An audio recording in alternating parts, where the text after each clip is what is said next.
আজকে যে ক্লাসটা করাবো সেটা হচ্ছে derivation of centripetal acceleration with centripetal force. কিভাবে আমরা আজ পর্যন্ত যেটা আমরা সেন্ট্রিপিটাল অ্যাক্সেলারেশনের ফর্মুলা ধরে আসছিলাম, ওই ফর্মুলা ওই ডেরিভেশনকে আমরা আজকে প্রুভ করব। ক্লিয়ার? তো সেন্ট্রিপিটাল অ্যাক্সেলারেশনের ফর্মুলা কি ছিল? সেন্ট্রিপিটাল অ্যাক্সেলারেশন AC = v²/r, বা সেন্ট্রিপিটাল ফোর্সের ফর্মুলা কি ছিল? Fc = mv²/r, যেখানে r ছিল কি ওই সার্কুলার পাথের রেডিয়াস। সাপোজ ধরো এটা আমরা আজকে ডেরিভেশন করব। একটা সার্কুলার পাথে কোন একটা অবজেক্টকে আমি কি করছি? রোটেট করছি। একটা অবজেক্টকে আমি কি করছি? রোটেট করছি। তাহলে রোটেট করার সময় ওই অবজেক্টটার এই পজিশনটা কি ছিল? এ পজিশন। তাহলে ওই অবজেক্টটাকে সার্কুলার পাথে রোটেট করানোর জন্য হেল্প করছে কি? Centripetal force. ওই সেন্ট্রিপিটাল ফোর্সের ডিরেকশন কি আমি বারবার বলেছি কোন দিকে হয়? Along the radius towards the centre. Direction কোন দিকে হয়? ডিরেকশনটা লিখে নাও আরেকবার। না, ডিরেকশন হয় along the radius towards the center. এটা হচ্ছে কি সেন্ট্রিপিটাল অ্যাক্সেলারেশনের ডিরেকশন। আচ্ছা, তো সেন্ট্রিপিটাল অ্যাক্সেলারেশনের ডিরেকশন কোন দিকে? along the radius towards the center। তার সেন্ট্রিপিটাল অ্যাক্সেলারেশনের জন্য ওই অবজেক্টটা কি হচ্ছে? রোটেট করতে পারছে। সাপোজ ধরলাম এই এ পজিশনে ওই অবজেক্টটার স্পিড হচ্ছে কত? স্পিড ধরলাম এ পজিশনে স্পিড হচ্ছে কত? না v1। ওই অবজেক্টটা সাপোজ ধরলাম at any instant time t সময় পর, খুবই ক্ষুদ্র সময় dt সময় পরে b পয়েন্টে এসে পৌঁছেছে। কোথায় এসে পৌঁছেছে? না b পয়েন্টে। b পয়েন্টের স্পিড কত? না v2। দেখো সেন্ট্রিপিটাল অ্যাক্সেলারেশনের ক্ষেত্রে কি হয়ে থাকে? না সেন্ট্রিপিটাল অ্যাক্সেলারেশনের ক্ষেত্রে কি হয়ে থাকে? না ভ্যালু কি হয়ে থাকে? ওই হচ্ছে ভ্যালু ভেলোসিটির কি হয়ে থাকে? না ভেলোসিটির দুটো পার্ট হয়ে থাকে। ভেলোসিটি কটা পার্ট হয়ে থাকে? দুটো পার্ট হয়ে থাকে। একটা হচ্ছে ভ্যালু, আরেকটা হচ্ছে কি? না ডিরেকশন। না সেন্ট্রিপিটাল অ্যাক্সেলারেশন হতে গেলে কি? না ভ্যালুটাকে কনস্ট্যান্ট হতে হয়, আর ডিরেকশন কি হয়? না চেঞ্জ হয়।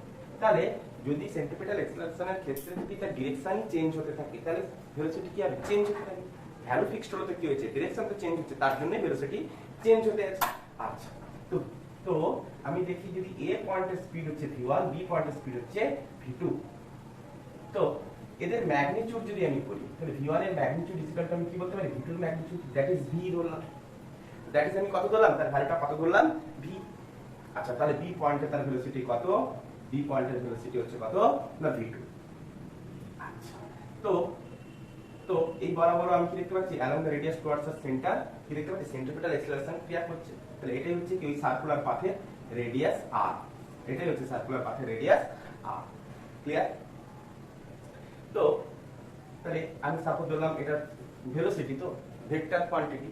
তো এবারে আমি কি দেখলাম? এই ভেলোসিটি ভেক্টরটাকে যদি আমি এখানটা যদি শিফট করি তাহলে আমি কি পাবো? দেখো এদিকে হচ্ছে কি v2 আর এদিকে হচ্ছে কি v1। ক্লিয়ার? তো এদের মধ্যে অ্যাঙ্গেলটা কত হবে? দেখো এই অ্যাঙ্গেলটা হচ্ছে কত? d theta. এই অ্যাঙ্গুলার ডিসপ্লেসমেন্টটা কত হবে? d theta. খুব ক্ষুদ্র সময়ের জন্য a থেকে b পজিশনে গেছে। তাহলে এটা হচ্ছে কি ট্যানজেন্ট। ভেলোসিটি কোন দিকে কাজ করে? ট্যানজেন্ট। তাহলে এটা হচ্ছে কত? 90। এটাও কত? 90। তো এটাও 90, এটাও 90। যদি প্যারালাল শিফট করি তারপর এটাকে যদি আমি এদিকে লাগাই তাহলে আমি কি দেখবো? তাহলে এই অ্যাঙ্গেলটার সাথে সমান হয়ে যাবে। এই যে অ্যাঙ্গেলটা এই অ্যাঙ্গেলটার সাথে কি হয়ে যাবে? সমান হয়ে যাবে। তো এটা যদি d থিটা হয়, এটাও কত হবে? d theta. তো এবারে আমি ধরলাম যে কোনো একটা দিক থেকে আমি কি করলাম? তাদের ডিসপ্লেসমেন্ট ভেক্টর আমি নির্ণয় করলাম। তাহলে ডিসপ্লেসমেন্ট ভেক্টর কত হবে? তাহলে এটা হচ্ছে কি v2 ভেক্টর, এটা হচ্ছে v1 ভেক্টর। ডিসপ্লেসমেন্ট ভেক্টর যেহেতু d থিটা খুব ছোট, তাহলে ডিসপ্লেসমেন্ট ভেক্টরটাও কি হবে? খুব ক্ষুদ্র হবে। dv নিলাম। তো dv আমি কি লিখব? আচ্ছা, ফ্রম ট্রায়াঙ্গেল ল আগে লিখো। ফ্রম ট্রায়াঙ্গেল ল থেকে আমরা কি পাবো? আচ্ছা, এর ক্ষেত্রে আমরা কি দেখতে পেয়েছি? এটা ভেক্টরের হেড, v2 ভেক্টরের হেড।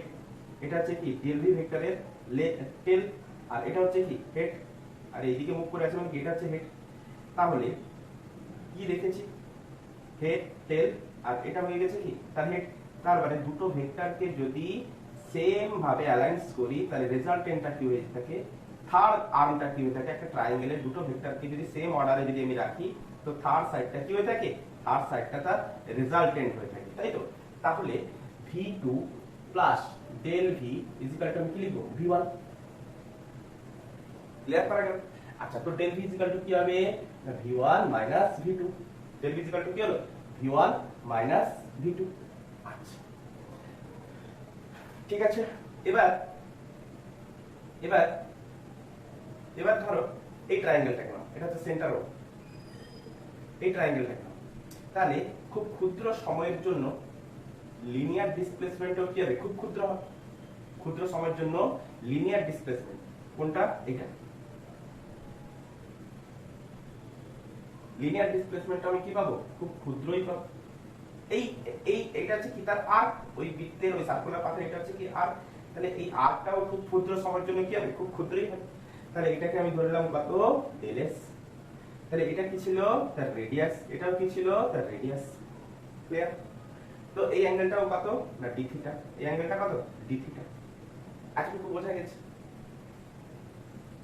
আচ্ছা, এই ভেক্টরটার ভ্যালু আমরা কি জানি? ভি। ভ্যালু কত ধরেছি? V.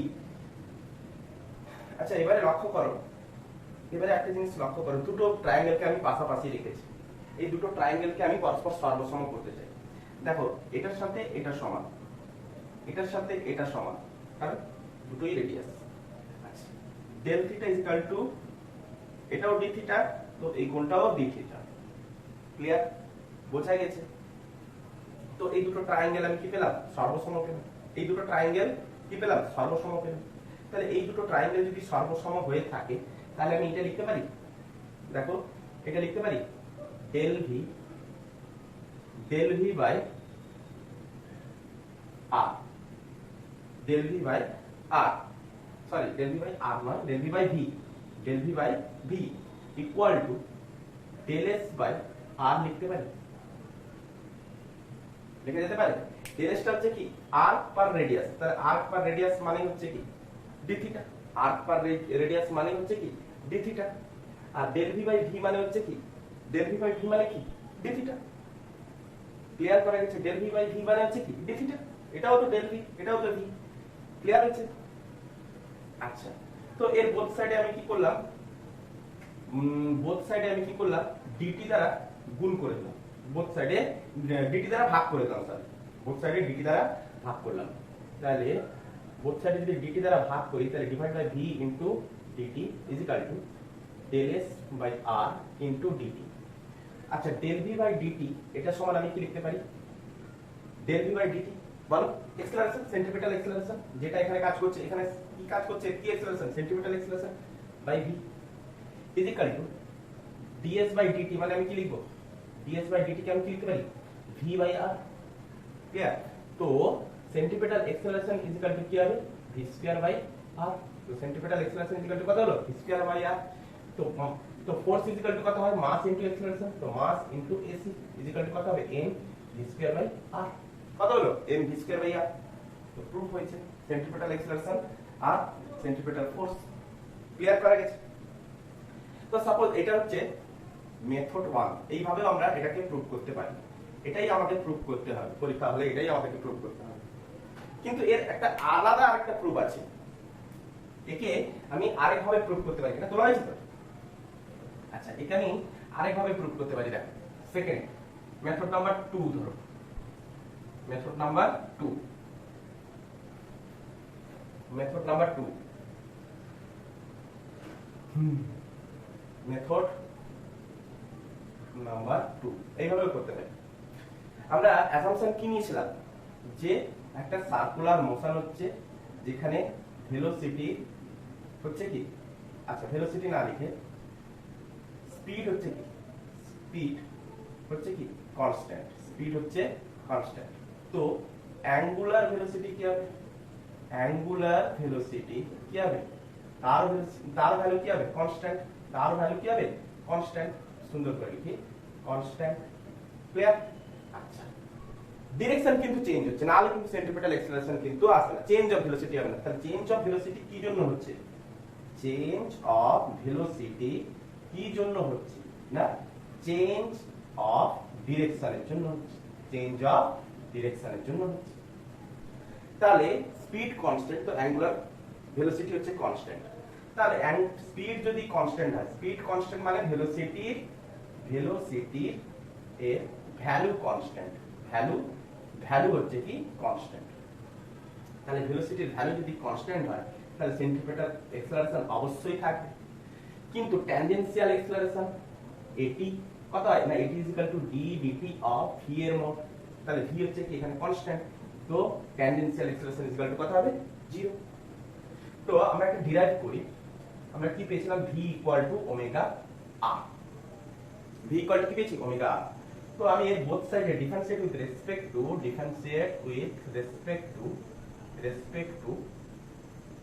Time, differentiate with respect to time. তাহলে টাইমের সাথে আমি একে কি করছি ডিফারেন্সিয়েট করছি, তাহলে ডি ডিটি অফ কি লিখতে পারি ওমেগা, আচ্ছা ডি ডিটি, তাহলে ডিভি বাই ডিটি মানে হচ্ছে কি সেন্ট্রিপেটাল অ্যাক্সেলারেশন। আচ্ছা এটার একটা ফর্মুলা আছে, আমরা পড়েছি D DX of U into V সমান কি হয়ে থাকে, ইউ হচ্ছে কি ফার্স্ট পদ, ভি হচ্ছে কি সেকেন্ড পদ, যখন ফার্স্ট পদ আনচেঞ্জ সেকেন্ড পদ চেঞ্জ তো U into DV by DX, যখন সেকেন্ড পদ আনচেঞ্জ ফার্স্ট পদ চেঞ্জ তাহলে U into V into DV by DX. তো এটাই আমি এখানে করছি, কি হচ্ছে যখন প্রথমটা আনচেঞ্জ তখন সেকেন্ডটা change d r by d t, plus যখন সেকেন্ডটা চেঞ্জ হবে মানে প্রথমটা সেকেন্ডটা যখন আনচেঞ্জ হবে যখন প্রথমটা চেঞ্জ হবে তখন কি লিখতে পারি এটা। আচ্ছা তাহলে অ্যাঙ্গুলার ভেলোসিটির রেসপেক্টে যদি আমি ডিফারেন্সিয়েট করি টাইমের সাথে তাহলে কি পাবো 0, কারণ কোনো কনস্ট্যান্টের রেসপেক্টে অ্যাঙ্গুলার ভেলোসিটি হচ্ছে কি কনস্ট্যান্ট। তাহলে কোনো কনস্ট্যান্টের রেসপেক্টে যদি আমরা ডিফারেন্সিয়েট করে থাকি তার ভ্যালু কত হয়ে থাকে 0, তাহলে এই টোটাল টার্মটা 0। তাহলে AC is equal to omega into dr by dt, dr by dt মানে হচ্ছে কি dr by displacement by time, displacement by time মানে হচ্ছে কি v। আচ্ছা তো centripetal acceleration is equal two আমি কি v এর জায়গায় আমি কি বসাতে পারি, v ইজ ইকুয়াল টু আমি কি formula v is equal to omega, তো ওমেগা ইনটু vr বসাতে পারি, sorry v is equal to কি বসাতে পারি ওমেগা r বসাতে পারি। আচ্ছা তো centripetal acceleration is equal to কি হলো omega square r, centripetal acceleration is equal to কি হলো ওমেগা স্কয়ার r।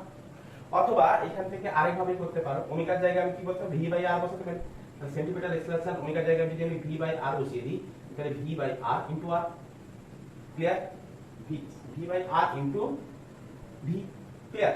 তো centripetal acceleration is equal to v square by r, এটাও সেন্ট্রিপেটাল অ্যাক্সেলারেশনের ফর্মুলা, এটাও সেন্ট্রিপেটাল অ্যাক্সেলারেশনের ফর্মুলা, যে পাঁচ যে খুশি। তো এই ক্ষেত্রে সেন্ট্রিপেটাল ফোর্স কত হয়ে যাবে না m, আরে mc, তো তাহলে mc ইজ ইকুয়াল টু কত পাবো m v square by r। তাহলে এখান থেকে যদি আমি করি centripetal force equal to m into omega square r, clear. তো এটাই ছিল কি সেন্ট্রিপেটাল ফোর্সের ফর্মুলা, আর এটাই ছিল সেন্ট্রিপেটাল অ্যাক্সেলারেশনের ফর্মুলা। তো ওটাই আমি কি করেছি ডিরাইভ করেছি। তাহলে এই ছিল সেন্ট্রিপেটাল অ্যাক্সেলারেশন ও সেন্ট্রিপেটাল ফোর্সের ডেরিভেশন। আমি বারবার এই ফর্মুলা অ্যাপ্লাই করে আমি কাজ করতাম, আমরা সমস্ত প্রুফগুলো করেছি, কিন্তু কমেন্টসে এসেছে যে এগুলোকে কিভাবে ডিরাইভ করা হয়েছে সেই হিসেবে আমি কিন্তু ডিরাইভও করে দিচ্ছি, ক্লিয়ার।